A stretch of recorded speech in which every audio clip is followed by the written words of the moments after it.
Poetry isn't as useless as a lot of poets say it is. Make MSN your homepage. Sign in. MSN News.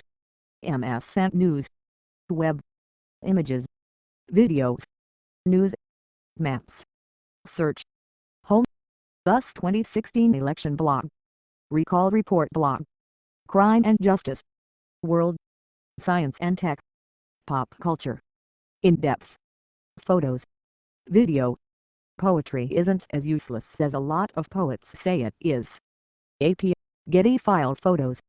Dr. Seuss and Nicki Minaj poets. 12 hours ago Noah Berlatsky of The Atlantic. Share. Tweet. Email. The recent speech at Yale inadvertently sums up what's wrong with the art form these days.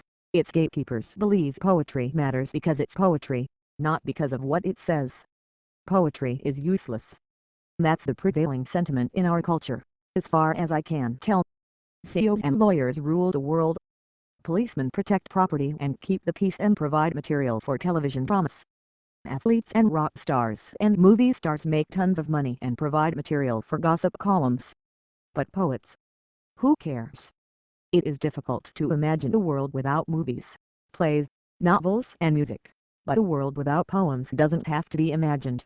As Newsweek said way back in 2003, when a large gift to Poetry magazine was supposed to change the face of poetry but, unsurprisingly, didn't.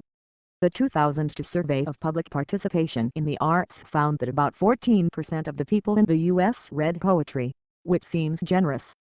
To compare poetry to other art/entertainment genres on Google Trends is to see the obvious. Poetry doesn't move public conversation. Its only use, the thinking goes, is to give some handful of people tenure so they can spend their days in the ivory tower endlessly recycling their unentertaining irrelevance. Related, found poetry from years of tech conference sexism. Adley, this isn't just the position of outsiders. It often seems to be the position of poets themselves. In a recent speech at a Yale political union called What Use is Poetry? For example, the acclaimed poet and scholar Mina Alexander makes the kind of virtue out of uselessness. In answering the title question, she declares, "I thought, nothing, there is nothing I can say." She then turns that reaction into a poem, which ends.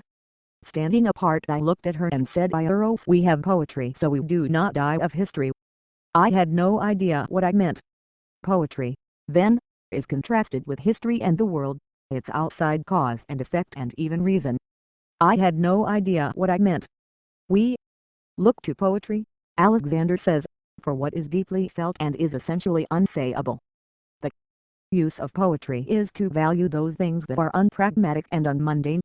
Poetry is valuable precisely because it's not historical/political/economic Euros because it isn't part of the world of cause and effect. Even without Alexander's painful reliance on cliched phrases like deeply felt, this is all familiar, of course.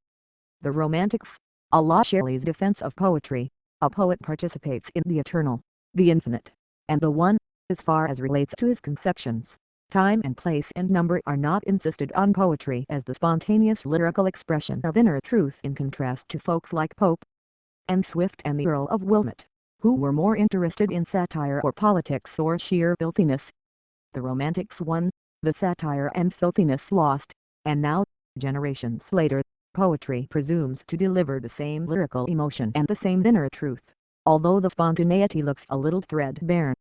There have been moments in our shared human history in particular parts of the world where poets and also singers have been banned, Alexander says. But why? What is there to fear? Precisely this, the force of the quicksilver self that poetry sets free of Euros' desire that can never be bound by laws and legislations. This is the force of the human, the spirit level of our lives. Poetry is always already revolutionary, then. What it says hardly matters. Poetry is useful because of its useless essence, not because of its individual meaning. Of course, this is nonsense. When poets or writers have been persecuted, it's generally not because of some abstract contradiction between tyranny and poetry. It's because the persecuted poets said specific things the tyrants didn't want to hear. Anna Akhmatova faced persecution not because she was a poet, but because her poetry was explicitly anti-Stalinist. In contrast, Pound and Mussolini got along swimmingly. V.